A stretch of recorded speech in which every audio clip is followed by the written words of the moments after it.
हमारे इस जीवन में और हमारे द्वारा जीवन के निर्वहन में बिताए गए समय के अंतर्गत हम इस सकल विश्व में और इस अपने जहाँ तक भी हमारा क्षेत्र है उसमें मन वचन और कर्म से जब भी किसी भी तरह का कोई भी कर्म करते हैं, कोई कृत्य करते हैं, वो हमारा सृजन होता है। वो हमारे द्वारा रची गई एक रचना होती है और प्रत्येक रचना के बारे में रचनाकार जिम्मेदार होता है। हर कृत्य के पीछे उसकी नितांत निजी उपादेयता बनती है। एक प्रसंग आता है जिसमें डाकू रत्नाकर हैं, भीड़ जंगल में छिपे हैं और उनका बड़ा प्रकोप है। वो अपने साथियों के साथ लूटपाट करते हैं। जो भी उधर से गुजरता है उनके पास जो भी वस्त्र हैं, आभूषण हैं, खाद्य पदार्थ हैं, जल आदि, वस्त्र आदि सबको लूटपाट कर लेते हैं। एक दिन वहाँ से नारद मुनि गुजर रहे होते हैं तो वो डाकुओं का दल उनको घेर लेता है चारों तरफ से और एक वृक्ष के नीचे उनको घेर करके कहता है कि ब्राह्मण, तुम जो भी सामान तुम्हारे पास है वो तुम हमें सुपुर्द कर दो। तो कहता है मुझे किसी से आप मुझे डराने की कोशिश ना करें, साधारण रूप से बात करेंगे तो भी मैं आपसे बात कर सकता हूँ। ये कुल्हाड़ी फर्श से तलवारें पीछे कर ले और आराम से हम संवाद कर लेते हैं। वहाँ परिचित मित्र हैं, पहली बार मिले हैं, एक दूसरे का परिचय कर लेते हैं। थोड़ा ठिठकता है रत्नाकर, कहता तुमने नाम नहीं सुना, मेरा नाम है रत्नाकर और बहुत दूर दिगंत तक मेरी ख्याति है। मतलब कुख्यात हूँ मैं, विख्यात नहीं हूँ, कुख्यात हूँ। लोग थर थर काँपते हैं मेरे नाम से और ज़्यादा हिला हवाली करने पर मैं गर्दन उतार देता हूँ धड़ से आदमियों की। तो कहते वो सब ठीक है, मुझे ना मृत्यु का डर है, ना मुझे कलंक का, ना मुझे यश का, ना अपयश का, लेकिन मुझे तुम भयभीत लगते हो। नारद कहते हैं रत्नाकर से। तो रत्नाकर कहता है कि मैं भयभीत? मैं क्यों भयभीत होने लगा? मेरा नाम लेने वाले भय से थर थर काँपते हैं, मुझे कभी भय नहीं। तो कहते अगर भय नहीं है तो जंगलों में क्यों छिपे हो? तो वो निरुत्तर होता है। फिर वो कहता है कि सिर्फ भय ही नहीं है, तुम लोलुप भी हो और तुम डरपोक भी हो, वरना तो अपने साथियों के साथ यहाँ डरकर छिपकर रहने की जरूरत नहीं है। और तुम्हें भय अपने पाप कर्म से भी है। जो तुम कृत्य करते हो, जो तुम कार्य कर रहे हो, ये पाप कर्म की श्रेणी में आता है। व्यक्ति की अनिच्छा के साथ उसके किसी पदार्थ, उसके जीवन से जुड़े किसी अवयव को छीन लेना या ग्रहण कर लेना या ले लेना, ये पाप कृत्य में आता है। तो रत्नाकर मुस्कुराता है, कहता है कि नहीं, ऐसा नहीं है। मेरे बुजुर्ग पिता हैं, मेरे वृद्ध माता पिता हैं, मेरी पत्नी है, मेरे बच्चे हैं, मेरा पूरा परिवार है। मैं उनके पालन पोषण के लिए ये कृत्य करता हूँ, जो जिसे आप लूटपाट कहते हैं, जिसे आप राजनी और डाकूगिरी कहते हैं, ये मैं उनके दायित्व के लिए करता हूँ। तो नारद मुनि कहते हैं उनसे कि कोई कृत्य कोई किसी के लिए नहीं करता। प्रत्येक कृत्य व्यक्ति अपने स्वयं के लिए करता है और स्वयं के संबंध के साथ ही कृत्यों का निर्माण करता है। जहाँ तक उसके स्वयं का वर्तुल उसमें प्रहित नहीं होता, प्रछन्न नहीं होता, सन्निहित और संबद्ध नहीं होता, व्यक्ति उस कर्म को करता ही नहीं है। और तुम्हारे माता पिता, तुम्हारे पति पत्नी, कोई जो भी तुम्हारे पूरे सगे संबंधी हैं, किसी का इस कुकृत्य से, इस कुकर्म से कोई लेना देना नहीं है। वो सब मुक्त हैं और तुम चाहो तो इसका प्रमाण ले सकते हो। तो मुझे वृक्ष से बांध करके अपने घर जाओ और पूछो सबसे कि क्या इस लूटपाट का, इस कत्लेआम का, इस सब के जिम्मेदार वो भी होंगे क्या? थोड़ा सा उसको विस्मय होता है, लेकिन पहली बार कोई उसके दरवाजे पर नॉक भी करता है, उसके दरवाजे को खटखटाता है। होश जगता है, बहुत की जागृति होती है, मन में बहुत से संवेग उठते हैं।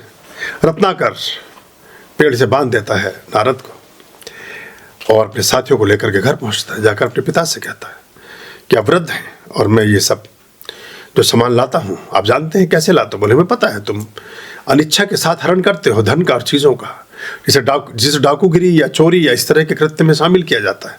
और हमारे इससे कोई संबंध नहीं। हमने तुमसे कभी ये कहा ही नहीं कि तुम किसी की अनिच्छा के साथ उसकी वस्तुओं का हरण करो, उसके सामानों को छीन करके लेकर हम तक आओ, हमने कभी नहीं कहा।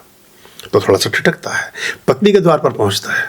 पत्नी वार्तालाप पहले से सुन रही है, वो अपना मन बना चुकी है। वो जाती कहती है कि हमने आपसे कभी भी ये बात नहीं कही, ना आपसे कोई डिमांड की है कि आप हमें ये चीज़ लेकर के दें या ला करके दें।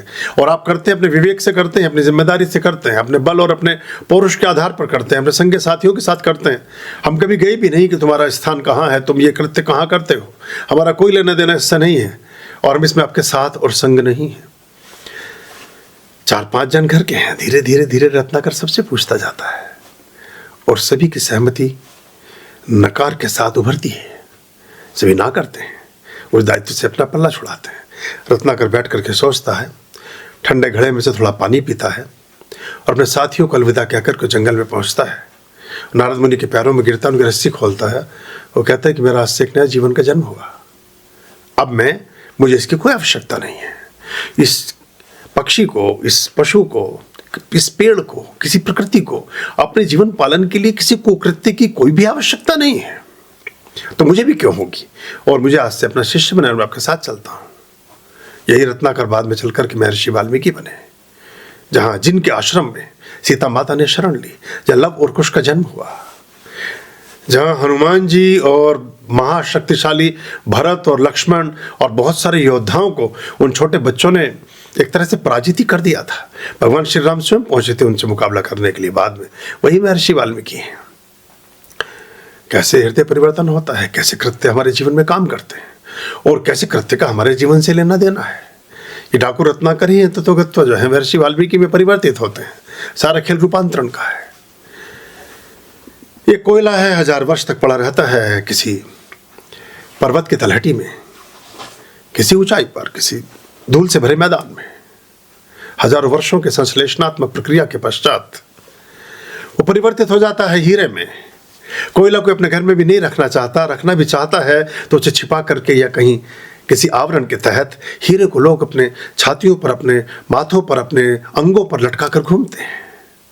वही रासायनिक सूत्र दोनों का एक है। जो रूपांतरण है वो कृत्य से होता है। एक छोटा सा कृत्य, बात चली थी कि आप दुर्घटनाओं से कैसे बचे। एक धागा जब आपने बांधा, ये क्षेत्रज्ञ की जो बात कर रहे हैं, ये आज के श्लोक का देखिए क्या तालमेल बनता है। अक्सर ऐसा होता है कि हमारी चर्चाओं का संबंध हमारे श्लोक से हो जाता है, जबकि हमें पता ही नहीं होता कि कौन सा प्रश्न आएगा और कौन सा श्लोक चलेगा। तो ये जो क्षेत्रज्ञ की बात कर रहे हैं, क्षेत्रपाल की बात कर रहे हैं, जो अपने भैरव की उपासना की है, ये वही है जो उसके रक्षक हैं। जो भी शिवरात्रि पर आपने इस बार उसमें शामिल हुए थे आप। तो ये जो डिटर्मिनेशन है, ये जो संकल्प का बीज है, ये संकल्प का बीज जब आप अपने वाहन के साथ निश्चित करते हैं, प्रतिबद्ध करते हैं, संबद्ध करते हैं, संवाहित करते हैं, संचालित करते हैं, तो उसमें ऊर्जा का उदय हो जाता है और वो निर्दिष्ट देवता उसके साथ बंध जाता है जिसने आपकी रक्षा करनी है। और फिर उसका जो वचन है वो आपके रक्षा के रूप में चलता है। भगवान हनुमान, जो देवदत्त, जो इनके जो पुत्र हैं रावण के, मेघनाथ जिनको कहते हैं, वो वशीकरण की विद्या के पुरोधा थे, माँ बगला के उपासक थे मेघनाथ। तो जो बगला की पाश छोड़ते हैं हनुमान जी के ऊपर, रस्सी फेंकते हैं, एक पाश होती है वो, तो वो जैसी पहचानते हैं कि मेरे आराध्य देव भगवान विष्णु के द्वारा प्रकाट्य देवी माँ बगला की पाश है, तो नतमस्तक होकर के बंधे चले जाते हैं।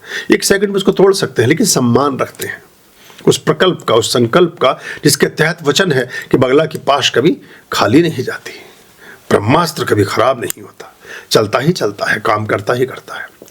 तो ये जो संकल्प हम किसी भी डिटर्मिनेशन के साथ, किसी एक छोटे से सूत्र के साथ अपने जीवन के बहुत से अवयवों में से किसी एक अवयव को चुन करके निश्चित करते हैं कि ये धागा ये काम करेगा, ये विग्रह ये करेगा। अगर ये घास का फूल भी आप चढ़ाते हैं परमात्मा पर, वो भी काम करता है। नंदी ने सबसे पहले चढ़ाया था ना भगवान गणेश को, और तभी से गणेश जी की पूजा दुर्वा से होने लगी, क्योंकि नंदी के लिए सर्वाधिक प्रिय कुछ हो सकता था तो उनके लिए दुर्वा थी, वो उनका भोजन थी।